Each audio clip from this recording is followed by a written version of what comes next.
Quand Dieu a appelé l'homme à l'existence, c'était pour lui donner à vivre le bonheur. Et pour vivre ce bonheur, il n'était pas seul. Il a été créé le vendredi dans l'après-midi. Tous les animaux sont passés devant lui deux par deux. Et lui, il était seul.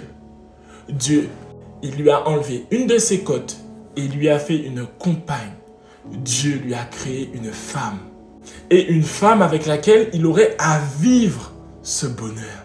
Mais le péché, il a engendré énormément de déviance. Je tiens à préciser, quand bien même que le Seigneur n'apprécie pas les déviances que nous vivons, il en va de soi que Dieu aime toujours, et ça c'est indiscutable, la personne qui connaît ses déviances.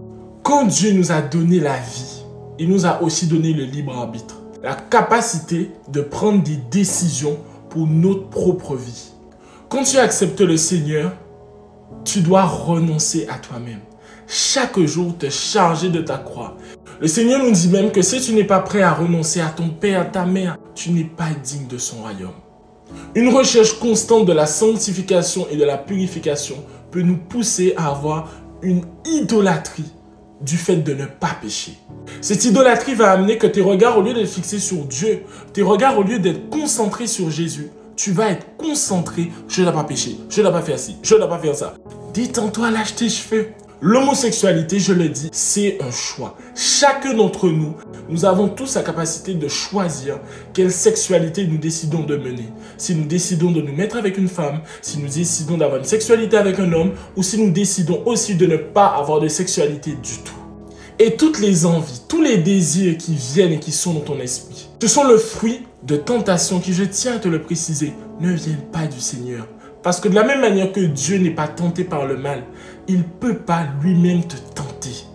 Mais il te dit que dans toutes les tentations que tu auras à vivre dans ce monde, il préparera le moyen de t'en délivrer afin que tu puisses les surmonter. Satan te ment. Il veut te mettre dans cette case-là et toi tu choisis de le croire. Ton identité n'est pas dans ta couleur de peau, ta nationalité, ta sexualité, ni même ton origine. Ton identité, ce qui fait ta personne, est en Jésus-Christ.